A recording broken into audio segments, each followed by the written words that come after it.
All right, we just talked about the articulated Cartesian arms. Let's talk about the plumbing fixture configurator.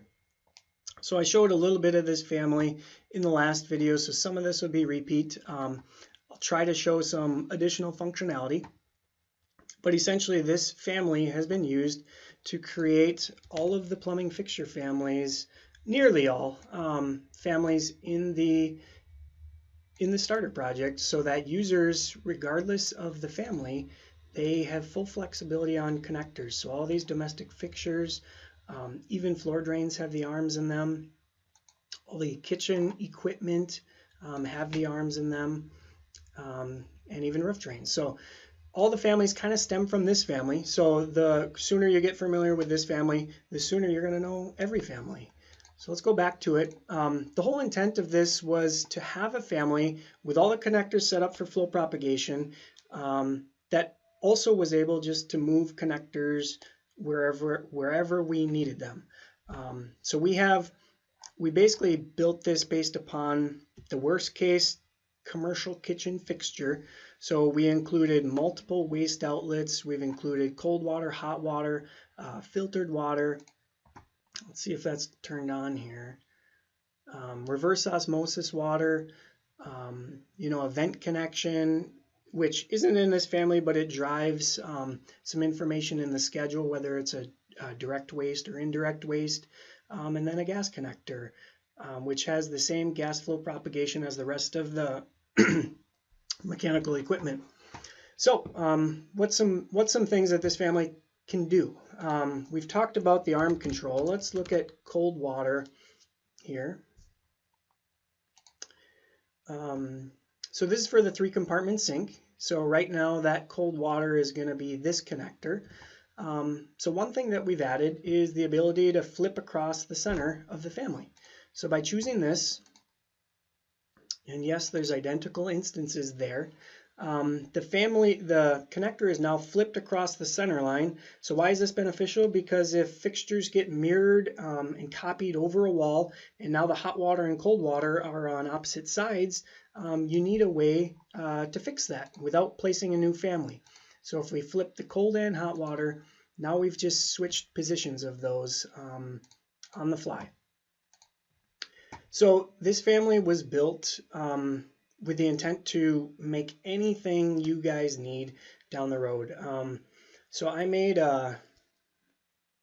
let's look at, let's see what we got here.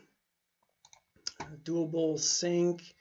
So that's using 2 of the waste connections. Let's make a hand sink. So we already have a hand sink in some other families, but this will just be an example. So essentially we can create a new type, hand sink, and let's now choose what type of construction we want. So this is basically driving the arms and the overrides. So we want cold water, hot water. We want just one waste. And say we're going to drain indirectly to a floor sink. Let's uncheck vent connection. And all that does is updates the pipe size information that shows up in the schedules. So if vent fixture has vent connection is checked, indirect waste pipe size goes to nothing, and waste pipe size goes and vent pipe size goes to 2 inches. So let's say that this is an indirect drain situation. Let's hit apply. So Revit's going to say there's identical instances in the same spot, and that's because there's all these arms that are in the same spot. And now let's assign our connector locations. So I'm going to go down to, let's do cold water first. So I'm going to come up to the list here, and I'm going to filter by cold water. And here we can choose our pipe connection location.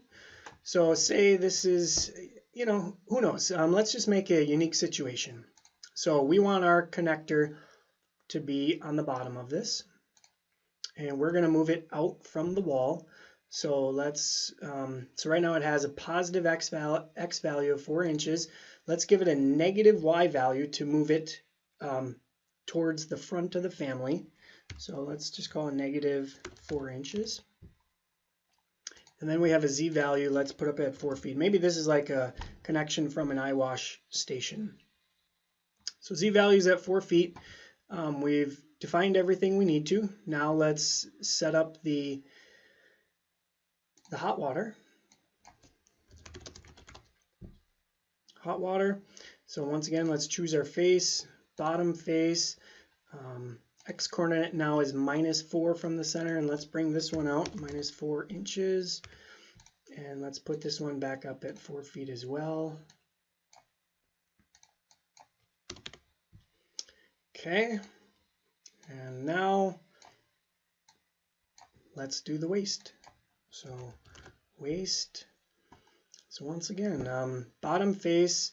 So we could make our puck here any dimension we want. You know, people can even put in 0 if they see fit, and I've got some control in the family that limits that dimension so the geometry doesn't fail.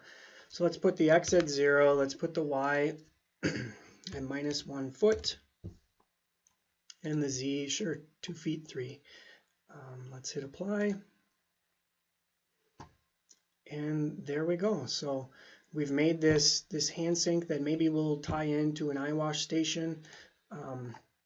We have our connectors coming from the top of the pucks, and then we have the waist coming out here with very little geometry showing at the puck.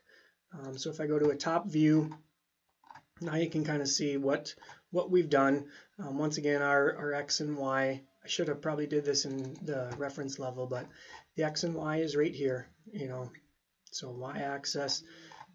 So that's how the dimensions work. So hopefully you guys can turn this family into some cool stuff.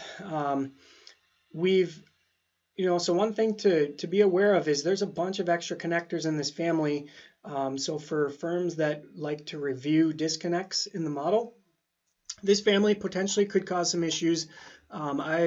I would love it if Autodesk would give me the ability to turn on and off the connectors, not via a shared nested family method. So if we could turn on and off connectors, then we could solve all the disconnects in the project that users are concerned about, and we can use fewer families to do more. Hope you guys enjoyed.